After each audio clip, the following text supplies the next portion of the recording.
Hi, everybody. Welcome to Highbrow Highlights, where we talk about the highlights of the Chicago comedy community. I'm Ellen Steinke, a relative Chicago comedy noob, learning the lay of the land.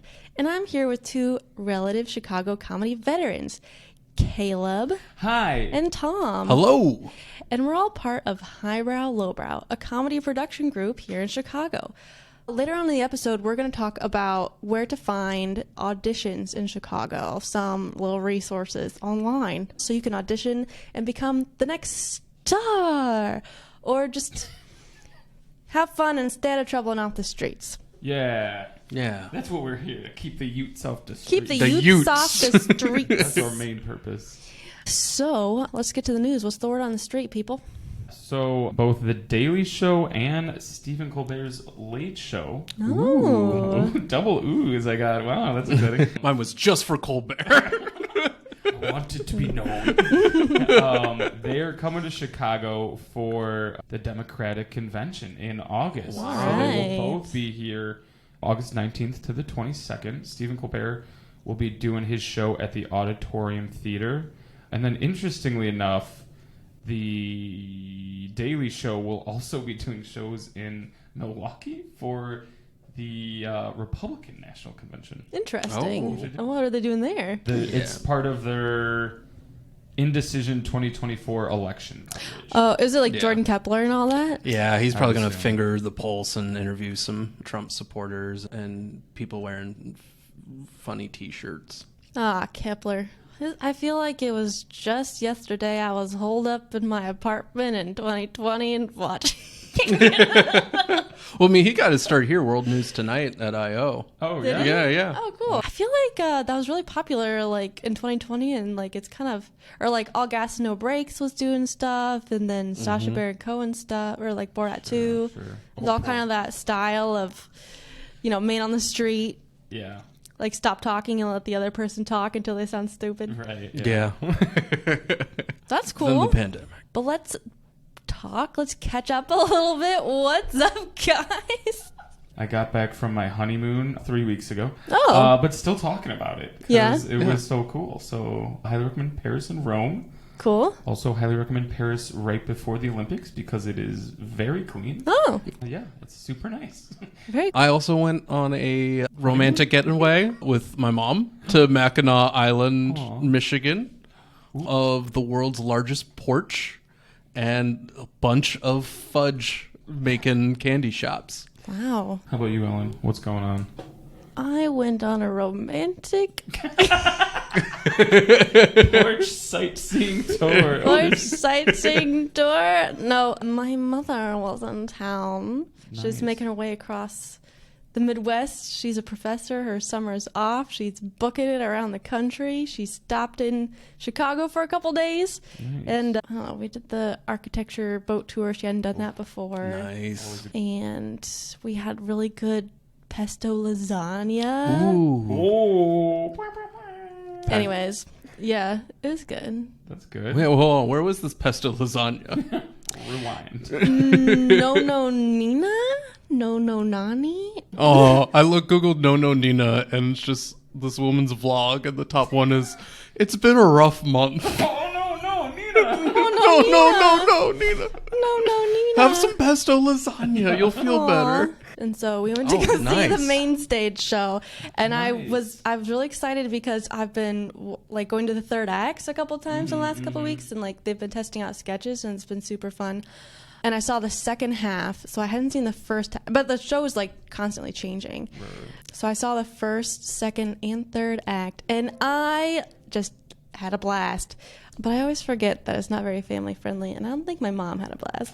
Ooh. Last time she came, you said you went with her. I think you saw an ETC show with her. We saw the best of Second City. Best of Second City, and she said she liked 70%. She liked 75% of it, Oh, and okay. she Oh. sat in the show, and she's like, "This show is so raunchy. I like the other show better." Did I'm she like, give you a Oh. percentage this time? "No," but Oh. I think I'm like, "Mom, well, that's like the best. There's like decades worth of the best sketches, and these are like the first rounds of these sketches that have ever existed." Brand, yeah. It's a really good show. It's a little raunchy, but Yeah. what isn't these days? Yeah. Hidden Valley raunchy. Hidden Valley raunchy, or at least going to see the third acts, even though it's like so late at 10 o'clock. They're just like having a blast up there, and it's contagious. I think that's all. I just like watching people have fun on stage. For sure, I don't really care if they're funny or not, but if they're having fun, like, then I'm vicariously See having that? fun. No, it's that like feeling you're being included to like a group of friends or like in on a inside joke with the audience, which is really nice. But I mean, since we're on the topic of shows, one that I really like that has that aspect of just groups of people hanging out is we took edibles an hour ago at the Annoyance. Nice. What they do is they take an edible an hour before the show. Some people don't do edibles, so they'll just, maybe get slightly drunk, it seems like, and get up there. And then it's just, solid comedians, but they're just messing around.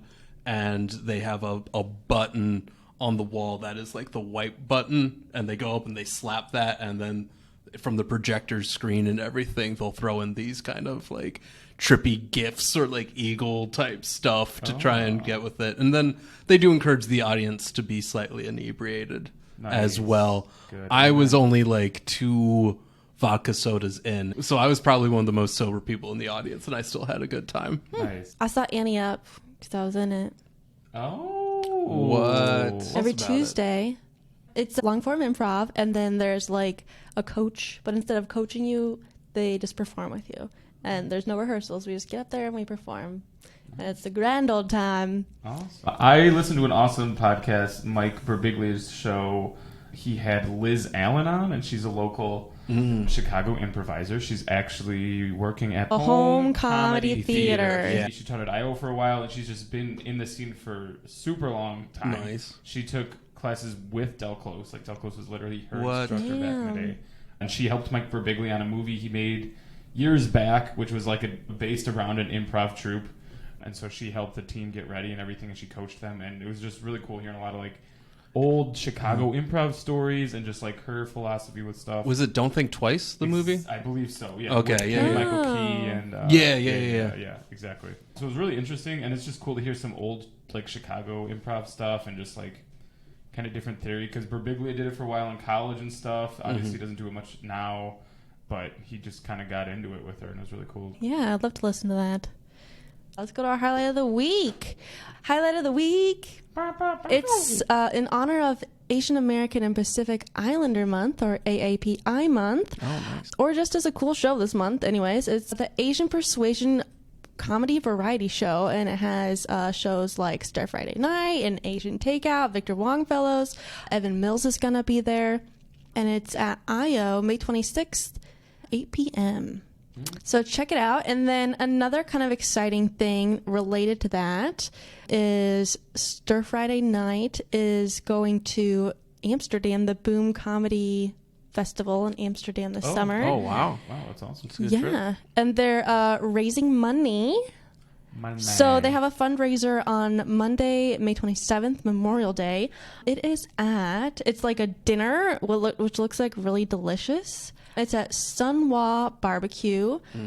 And I guess you get this really delicious looking dinner of like Beijing duck and stir fried baby bok choy and all that stuff. Usually it's $213, but you can get it all for the low price of $55 a person. Holy Hannah Montana. And you get the honor and joy of being a patron of the arts. Wow. And send the kids on an international trip. Send the troops. Send the troops abroad. Yeah. Gotta do the make-em-ups for the Europeans. The Euro make-em-ups. Share the gospel of the make-em-ups for the Amsterdamians. Yeah, 100% right. That's what they're called. Yeah, so check that out. Yeah, up in Uptown, right off the Argyle Red Line. I'm hungry now. All right, next we have the resource of the week. Resource of the week. So we got auditions. Auditions are big. Auditions are big. There's all sorts of auditions going on. But if you don't want to feel like you just ran into them because of luck and scouring the internet, there's a couple of centralized places you can go to find auditions. One spot that is my current favorite is Comedy Auditions Chicago. And it's an Instagram account, and they are the ones who scour the internet. They know all the stuff. They follow all the Facebook pages and the blogs, and it's just kind of like a centralized spot to go see auditions. But also there is, and one of my friends knows it's a secret person who runs it, and one of my friends knows who it is, but they won't tell me who it is. But they're a real person, but they're secret. Secret person. Kind of like Banksy situation. It's the Banksy of Chicago auditions. So if anyone knows, give us a tip. Yeah. Or if you are that person, we'd love to interview you. Yeah. But we can like do it off camera, and we can like scramble your voice so nobody knows who you are. Bane it up. Yes. Yeah. Wow. Nobody can see my face. Another really cool one is the Annoyance website. You can go under contacts and auditions. You go to the What's Up Auditions blog, and then you can even subscribe, so you can put in your name and email, and it'll just send you automatic emails for when there's auditions at the Annoyance. If you're a Second City student, you scan the back of your student ID card, and it takes you to a page that has auditions and stuff on it. And if you're a student, they'll send you emails about like coached ensembles and writing six, conservatory if you're into that. But speaking of social media, Facebook has a lot of great content, one of them being the Chicago Improvisers Unite. I know there's also kind of like the new Chicago comedy scene as well there. But those are all great groups where people are posting shows, people are saying, hey, we've got auditions, or just, hey, coming to town. There's also even ones on there where for like actors who are trying to find side gigs to, you know, pay the rent so that they can, you know, continue to perform. I know there's a whole Chicago improviser/actors babysitting page if you're trying to just find a babysitting gig as well. Wow. Or find a fun babysitter. But yeah. And it's also just fun to just follow some of the comments sometime and the drama and just seeing what's up and seeing, you know, the pulse of the community that's going on around you. Is there drama in the babysitting club? Yeah. I mean, there's children, there's actors. That's true. There's, that's gonna bring drama. And they're basically the same thing. Well, also this week coming up Friday, we have Comedy Bingo. Yes. Coming up Friday of the month. Duffy's. Bring your friends. If they like comedy, tell them we're going to go see the best up-and-coming comedians here in Chicago. If they don't like comedy, tell them, hey, we're going to go play bingo. And if they don't like either, you probably shouldn't bring them. Yeah. Or it's at a bar. If they enjoy two vodka sodas. Two vodka sodas, and they also have skee ball and some pool tables and stuff like that as well. Just don't do it during the show, please. Right. Yeah. A little distracting. We'll shut you down. Still, it'll be fun. Come and hang out. Bring your friends. Free drink if you win. Friday, May 31st at 8 p.m. We got great acts. We got Deanna Ortiz headlining. Women of a Certain Age. Ryan Nolan and Claire Malky. Nice. Yeah. Nice. All hosted by Matthew Nelson. Oh. May have heard of him. What a golden boy. Yes, lovely hair. Lovely hair. Cool. You guys have anything to shout out? Any projects you're working on? I've been shouting out the web series Love Me Not, and then something I brought up recently, I think the last episode, is the Rhino Fest. And so that's coming up and tickets are on sale now. My buddy is doing a performance called The Comet, so go ahead and get your tickets now, because I believe you buy your tickets, they send the money to the performers and it will help them finance their shows. Send the kids to make their own shows. Okay. This has been Highbrow Highlights, the highlights of the Chicago comedy community. Thanks for listening. If you have any highlights you want us to shout out, please send them our way on Instagram at Highbrow Lowbrow. If you got a show you want to plug, if you got a class or anything like that, let us know. Yeah. Bye. Bye.